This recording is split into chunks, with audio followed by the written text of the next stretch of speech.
नमस्कार, news state पर आप सभी का स्वागत है। मैं हूं आपके साथ शुभेंदु सिंह। आपके मुद्दे में आज बात करेंगे छत्तीसगढ़ की, जहां कोरोना से हो रही मौतों के आंकड़ों से दहशत बन चुकी है। आंकड़ों के सामने आते हुए जो ग्राफ हैं वो चौंका रहे हैं, हैरान कर रहे हैं। और पिछले 30 दिन में कोरोना से 20 लोगों की मौत हो चुकी है। छत्तीसगढ़ में कोरोना की पॉजिटिविटी दर 13% के ऊपर बनी हुई है, जो खतरे की घंटी मानी जा रही है। अब ऐसे में कोरोना ने एक बार फिर से चिंता बढ़ा दी है और आज चर्चा इसी मसले पर कि कोरोना ने क्या वाकई में एक बार फिर से मुश्किलें बड़ी कर दी हैं। लगातार मौत के जो आंकड़े सामने आ रहे हैं, क्या वो बड़े खतरे की घंटी है? क्या लोगों की लापरवाही अब भारी पड़ने जा रही है? 22 जिलों में संक्रमण फैला हुआ है, आखिर उसके बावजूद भी कोई बड़ी तैयारी क्यों नहीं की जा रही है? और जनता को जागरूक करने के लिए आखिर सख्ती कब बरती जाएगी? इन तमाम सवालों का जवाब ढूंढेंगे। साथ में हमारे खास मेहमानों का एक बड़ा पैनल जुड़ने जा रहा है, लेकिन उससे पहले एक रिपोर्ट आपको दिखाते हैं।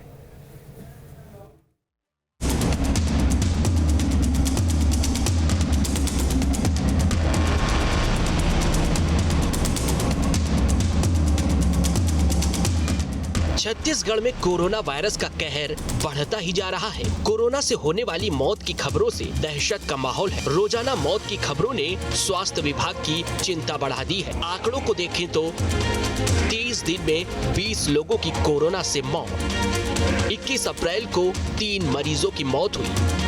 20 अप्रैल को 2 मरीजों की हुई मौत। 19 अप्रैल को 1 मरीज की मौत हुई, जबकि 18 अप्रैल को 4 मरीजों की मौत हुई। 16 अप्रैल को 1 मरीज की हुई मौत, यानी इन 5 दिनों में ही 11 लोगों की मौत हुई है। ऐसे में छत्तीसगढ़ में कोरोना से हुई मौत के आंकड़े लगातार डरा रहे हैं। इसमें साफ हुआ है कि जिसकी भी मौत हुई है वो किसी न किसी बीमारी से पीड़ित थे। उनको कोरोना हुआ और इलाज के दौरान मौत हुई। इनमें 4 मरीज ऐसे थे जिन्हें कोई बीमारी नहीं थी। बाकी मरीज कैंसर, लीवर, हार्ट, डायबिटीज बीमारी से ग्रसित थे। जिन मरीजों की मौत हुई 60 साल से ज्यादा उम्र के थे। प्रदेश में 22 जिलों में कोरोना का संक्रमण फैला हुआ है। रायपुर, राजनांदगांव, दुर्ग, बिलासपुर, सरगुजा में सबसे ज्यादा एक्टिव केस है। जशपुर जिले के शासकीय संकल्प शिक्षण संस्थान में 6 छात्र एक साथ कोरोना पॉजिटिव पाए गए हैं। ऐसे में विशेषज्ञों का कहना है कि कोरोना को हल्के में ना लें। जो लोग लापरवाही बरत रहे हैं, देर से टेस्टिंग करा रहे हैं या कोविड वैक्सीनेशन नहीं लगवाया और देर से डॉक्टर के पास जा रहे हैं, उनका बच पाना थोड़ा सा मुश्किल होता है ऐसी कंडीशन में। और जो हाई रिस्क के मरीज हैं उनको संक्रमण और ज़्यादा गंभीर किस्म का होता है। ऐसे समय में जब कोविड के मरीज बढ़ रहे हैं तब टेस्टिंग बढ़ाने के आदेश स्वास्थ्य मंत्री जी ने दिए हैं। अगले कुछ दिनों में कोविड की सुविधा, टेस्टिंग की सुविधा बढ़ेगी। इस बीच अगर कोरोना की रफ्तार को देखें तो अब तक रोजाना 500 से ज्यादा मरीज मिल रहे थे। 21 अप्रैल को 518 नए मरीज मिले। 20 अप्रैल को 584 नए मरीज मिले। 19 अप्रैल को 619 केस आए। 18 अप्रैल को 531 नए केस आए। 17 अप्रैल को 476 नए मरीज मिले। लेकिन शनिवार को आए आंकड़े में नए मरीजों की संख्या में कमी आई है। प्रदेश में पॉजिटिविटी दर 13.09%। शनिवार को आए कोरोना के 259 से ज्यादा मरीज। 1979 सैंपलों की जांच में 259 नए मरीज मिले। एक्टिव मरीजों की संख्या 3084 पहुंची। प्रदेश के 22 जिलों में संक्रमित मरीज मिले। राहत की बात यह है कि शनिवार को एक भी मरीज की मौत नहीं हुई है, लेकिन पॉजिटिविटी दर अभी भी 13% से अधिक बनी हुई है। सच ये है कि वैक्सीनेशन से कोरोना का असर कम हुआ है। पहले की तुलना में लोग जल्दी ठीक हो रहे हैं, लेकिन खतरा अभी टला नहीं है। स्वास्थ्य मंत्री टीएस सिंहदेव ने टेस्ट की संख्या बढ़ाने के भी निर्देश दे दिए हैं। फिलहाल पिछले 30 दिन में 20 मरीजों की मौत ने चिंता बढ़ा दी है और सवाल उठ रहे हैं कि क्या कोरोना को गंभीर नहीं लिया जा रहा है? क्या अभी भी लापरवाही बरती जा रही है? और कोरोना नियमों को लेकर आखिर प्रशासन की तैयारियां जमीन पर क्यों नजर नहीं आ रही हैं? Team news state.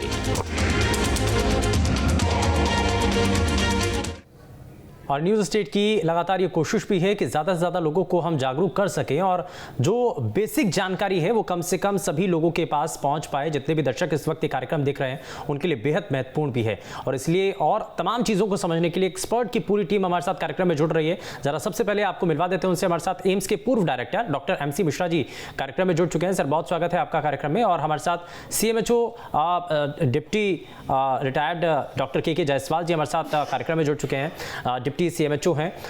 लेकिन ज़रा जल्दी से मैं एक रिएक्शन दोनों ही मेहमानों से ले लेता हूं। MC मिश्रा सर, मैं ज़रा शुरुआत आपसे ही कर रहा हूं क्योंकि माना ही जा रहा है कि जिस स्थिति में आज हम खड़े हुए हैं, क्योंकि हम लगातार ये कोशिश करें कि लोगों को जागरूक तो कर सकें, लेकिन अभी जिस रफ्तार के साथ संक्रमण बढ़ रहा है और 30 दिन के भीतर 20 लोगों की मौत का जो आंकड़ा सामने आया है, क्या वाकई में अब ये अलार्मिंग सिचुएशन इसको माने या अभी लग रहा है कि थोड़ा बैलेंस हो सकता है, चीज़ों को मैनेज किया जा सकता है? बहुत महत्वपूर्ण प्रश्न आपने किया है कि सिचुएशन जो स्थिति है इस समय कोविड की पूरे भारत में और छत्तीसगढ़ के परिप्रेक्ष्य में और दिल्ली है और दूसरे राज्य हैं, तो स्थिर जो भी स्थिति है वो लगभग स्थिर बनी हुई है। बहुत एक्सपोनेंशियल जिसे हम कहते हैं अंग्रेजी में, अत्यधिक बढ़ोतरी संक्रमण की नहीं हुई है पिछले सप्ताह में अगर हम देखें। और यदि हम ये भी देखें कि मृत्यु दर और ठीक होने वालों की प्रतिशत वो लगभग बनी हुई है 99% 99% लोग ठीक हो रहे हैं। और जैसे आपने भी कहा कि 30 दिन में 20 व्यक्तियों की और या 20 रोगियों की मृत्यु हुई है कोविड से। उसको अगर हम मान लें कि कोविड से ही हुई है और कोई कारण नहीं था, क्योंकि ये भी इस समय ये बहुत प्रश्न एक बना हुआ है कि जिन लोगों की मृत्यु हो रही है क्या उनमें कोविड का पाया जाना एक संयोग था या वो कोविड की वजह से अस्पताल में भर्ती हुए, क्योंकि अस्पताल में भर्ती होने का प्रतिशत न्यूनतम है। सभी अस्पतालों में जैसे तैयारी है कोविड की, लेकिन रोगी नहीं है। आमतौर से अस्पतालों में रोगियों की संख्या न्यूनतम है और जिन लोगों को कोविड संक्रमण हो भी रहा है वो 3, 4, 5 दिन में ठीक भी हो जा रहा है। बुखार होता है, किसी का गले में खराश से शुरू होता है, रनिंग नोज होती है, नाक बहना होता है और इसके साथ साथ उस तरह की निमोनिया की शिकायत जो फेफड़े जिसमें ग्रसित हो जाते थे हमारे जो पहले जो लहर आई थी कोविड की, उसकी वजह से या ऑक्सीजन की कमी का होना, ऐसी कोई समाचार आप लोगों ने भी नहीं दिया है अत्यधिक और हमारे आसपास भी देखने में नहीं आ रहा। कोविड तो हो रहा है लोगों को और होके ठीक हो जा रहा है अधिकतर लोगों को, लेकिन कभी कभी किसी एक व्यक्ति को वो नुकसान कर सकता है। इसीलिए आप भी इस बात की चर्चा लगातार कर रहे हैं अपने माध्यम से, अपने चैनल पे।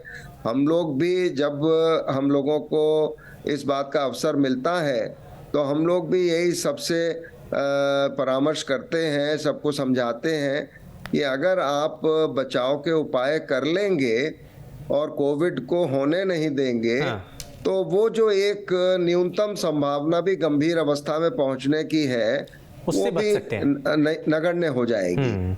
बिल्कुल। और ये बेहद महत्वपूर्ण बात भी है यहाँ पर। और कैसे हम कोविड से बच सकते हैं।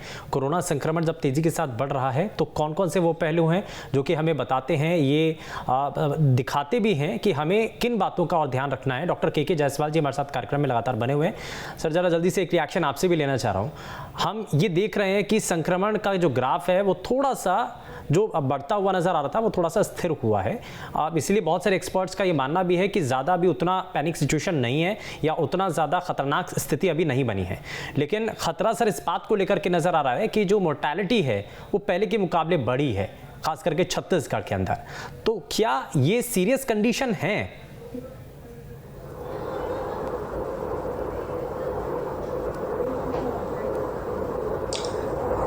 शुभेंदु जी, मैं इस कोविड की डेथ और कोविड के जो इन्फेक्टिविटी है उसके बारे में ये कहना चाहूँगा कि अभी जो कोविड का जो फिर से मतलब वापस हुआ है कोरोना कोविड, इसमें जो एक बात आई है कि आज 20 मरीज जो है हमारे प्रदेश में जिनकी मृत्यु हुई, जिसमें 16 लोगों को कुछ गंभीर बीमारियां थी और जो 60 साल के ऊपर थे।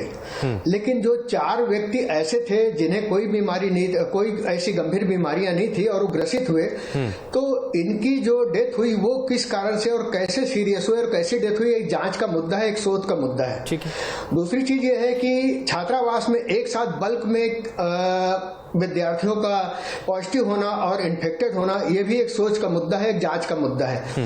मैं इससे समझता हूं कि कोविड की रफ्तार तो इस बीच में बढ़ी है और इसके रोक के लिए हमें जो बेसिक उपाय है वो बहुत जरूरी है। दूसरी चीज ये है कि कुछ में जो सिम्टम ही नहीं आए और अचानक जो 4 लोगों की डेथ हुई, एक बहुत ही गंभीर बात है कि क्यों लक्षण इसमें बीमारी के नहीं है और कैसी डेथ हुई, क्यों हुई, क्या एक मतलब कितने दिन से पॉजिटिव थे और इनकी जांच क्यों न हो पाई और ऐसे लक्षण न आने के बाद अचानक इनकी डेथ क्यों हुई। उन्होंने इन सब चीजों को देखते हुए हमें अभी भी सजग हो जाना चाहिए, सावधान होना चाहिए और शासन को इस ये भी एक मुद्दा है। और दूसरी चीज ये है कि इसमें अब सावधानी बरतने की जरूरत है क्योंकि इन्फेक्शन की रफ्तार बढ़ रही है। हाँ। मैं समझता हूं कि शनिवार को हो सकता है कि किसी कारणवश मतलब ऐसा है कि इसकी रफ्तार कम हुई या जांच पॉजिटिविटी रेट कम आई, लेकिन हम इस बात से निश्चिंत ना हो जाए कि पॉजिटिविटी रेट नहीं बढ़ेगी। हमें सावधानी और सचेत रहना है और इसके बचाव के जो नियम है उसका पालन करना चाहिए। ठीक है, हमें यानी कि बचाव के जो नियम है उनका खासतौर पर ध्यान रखना चाहिए। इस बीच हमारे साथ और खास मेहमान कार्यक्रम में जुड़ चुके हैं। हमारे साथ छत्तीसगढ़ आईएमए के पूर्व अध्यक्ष डॉक्टर अनिल जैन जी कार्यक्रम में जुड़ चुके हैं। डॉक्टर अनिल, बहुत स्वागत है आपका कार्यक्रम में। जरा जल्दी से एक रिएक्शन आपसे भी ले रहा हूं कि बढ़ते संक्रमण के बीच में जो खतरा एक और सामने आ रहा है कि मोर्टेलिटी रेट, क्योंकि माना जा रहा है कि छत्तीसगढ़ के अंदर जो अभी मौतें हुई हैं उसमें से कुछ ऐसे केसेस हैं जिसमें कोई भी मतलब सीरियस उनको बीमारी नहीं थी और सीरियस बीमारी ना होकर के उसके बावजूद वो उनकी मौत हो जाती है। तो ये वाकई में एक बड़ी चिंता का कारण बन चुका है क्या? ये है कि जिन लोगों को कोरोना हुआ था उनकी मौत आखिर किस कारण से हुई है।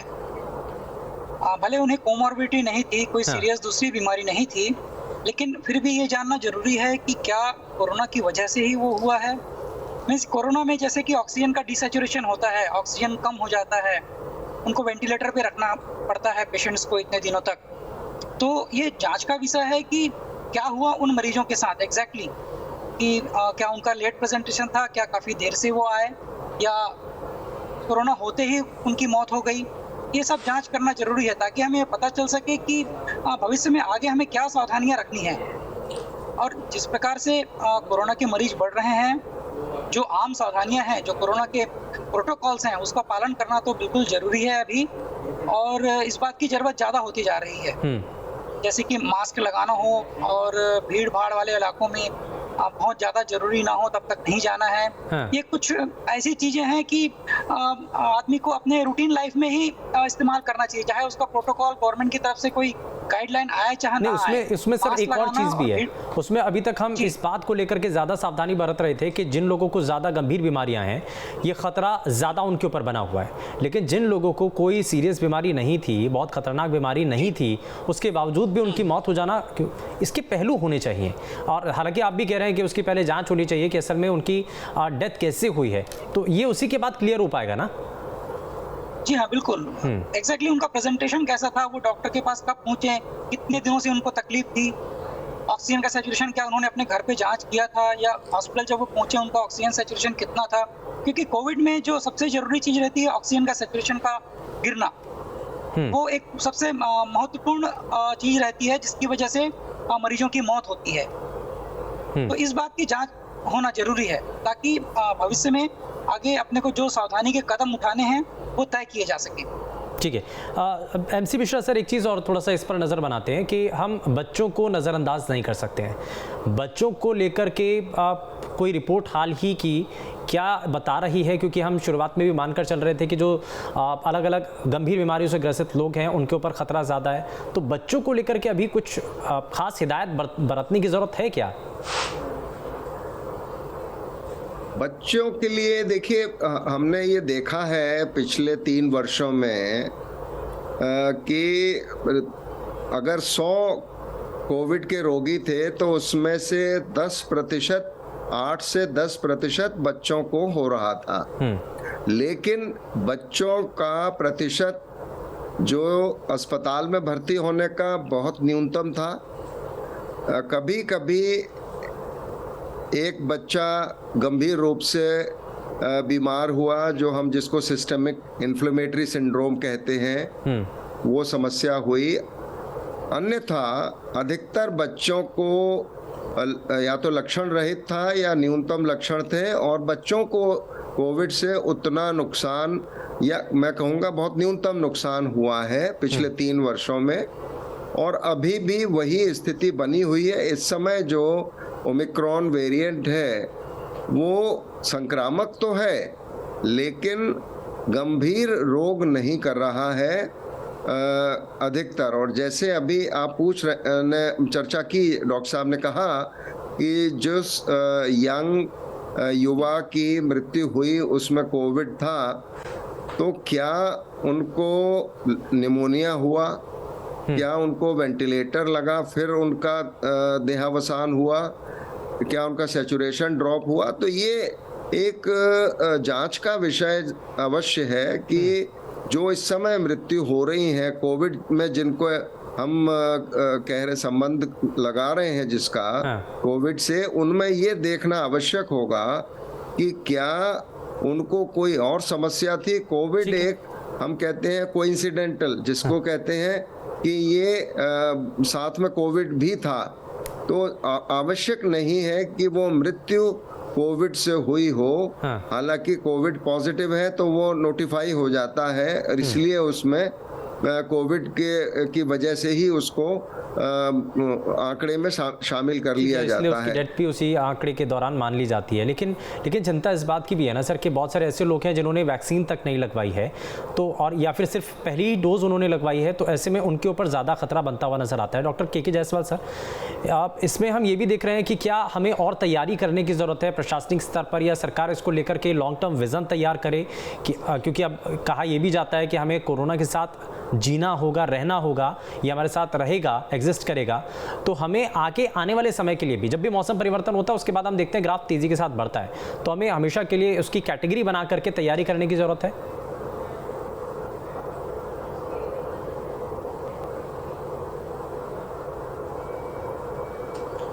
शुभेंदु जी, ये तो निश्चित है कि हमें कोरोना के साथ ही अपना जीवन गुजारना है, और कोरोना का जो इन्फेक्टिविटी जो